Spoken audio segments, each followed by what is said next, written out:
Police station ആക്രമിച്ച DYFI പ്രവർത്തകരെ പിടികൂടാൻ സിപിഎമ്മിന്റെ തിരുവനന്തപുരം ജില്ലാ കമ്മിറ്റി ഓഫീസിൽ റെയ്ഡ് നടത്തിയ തിരുവനന്തപുരം ഡെപ്യൂട്ടി കമ്മീഷണർ ചൈത്ര തെരേസ ജോണിനെ സ്ഥാനത്തു നിന്നും മാറ്റിയ നടപടിയിൽ ആഞ്ഞടിച്ച് പ്രതിപക്ഷ നേതാവ് രമേശ് ചെന്നിത്തല. നടപടി പ്രതിഷേധാർഹമാണെന്ന് പ്രതിപക്ഷ നേതാവ് രമേശ് ചെന്നിത്തല പറഞ്ഞു. സ്ത്രീ പീഡകരെയും ഗുണ്ടകളെയും സാമൂഹ്യ വിരുദ്ധരെയും സംരക്ഷിക്കാൻ സർക്കാർ ശ്രമിക്കുകയാണ്.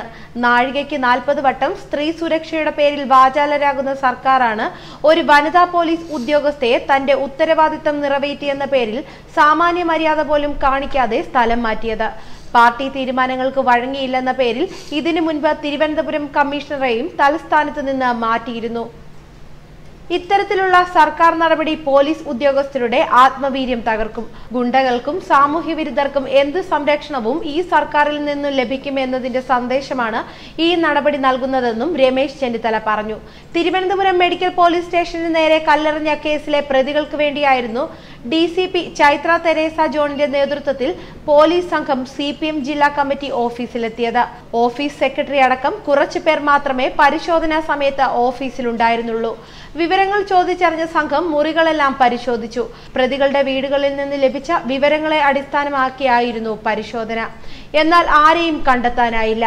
ഉച്ചയോടെ കേസിൽ ഡിവൈഎഫ്ഐ പ്രവർത്തകനും ബൺ കോളനി സ്വദേശിയുമായ മനോജിനെ പോലീസ് അറസ്റ്റ് ചെയ്തു. പിന്നാലെ സംസ്ഥാന മുഖ്യമന്ത്രി പിണറായി വിജയൻ നേരിട്ടാണ് ഡിസിപി ചൈത്ര തെരേസ ജോണിനോട് വിശദീകരണം തേടിയത്. തൊട്ടു പിന്നാലെ ഡിസിപിയുടെ അധിക സ്ഥാനം വഹിക്കുകയായിരുന്ന ചൈത്ര തൽസ്ഥാനം ഒഴിഞ്ഞു. വുമൺസ് സെൽ SP ആയ ചൈത്ര തെരേസ ജോൺ ഡിസിപിയുടെ അധിക ചുമതല വഹിക്കുകയായിരുന്നു. ശബരിമല ഡ്യൂട്ടിയിലുണ്ടായിരുന്ന ACP ആദിത്യ തിരിച്ചെത്തി ചുമതല ഏറ്റെടുത്തതോടെയാണ് ചൈത്ര തെരേസ ജോൺ അധിക ചുമതല ഒഴിഞ്ഞത്. കഴിഞ്ഞ ചൊവ്വാഴ്ചയാണ് പോസ്കോ കേസ് പ്രതിയായ ഡിവൈഎഫ്ഐ പ്രവർത്തകനെ മെഡിക്കൽ കോളേജ് പോലീസ് അറസ്റ്റ് ചെയ്തത്. അറസ്റ്റ് ചെയ്ത ഡിവൈഎഫ്ഐ പ്രവർത്തകനെ കാണാൻ അനുവദിക്കാത്തതിൽ പ്രതിഷേധിച്ചാണ് ഒരു സംഘം ഡിവൈഎഫ്ഐ പ്രവർത്തകർ പോലീസ് സ്റ്റേഷന് നേരെ കല്ലെറിഞ്ഞത്. കേസിൽ ആകെ 10 പ്രതികളാണ് ഉള്ളത്. പോലീസ് നടപടിക്കെതിരെ CPM ജില്ലാ സെക്രട്ടറി മുഖ്യമന്ത്രിക്കും DGPക്കും പരാതി നൽകിയിരുന്നു. ഇതിന്റെ അടിസ്ഥാനത്തിലാണ് മുഖ്യമന്ത്രി ചൈത്ര തെരേസ ജോണിനെ നേരിട്ട് വിളിച്ചു വരുത്തി വിശദീകരണം ചോദിച്ചത്.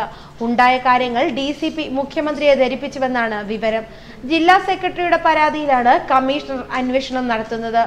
ആദ്യപടിയായി ചൈത്ര തെരേസ ജോണിനോട് കമ്മീഷണർ വിശദീകരണം തേടിയിരുന്നു.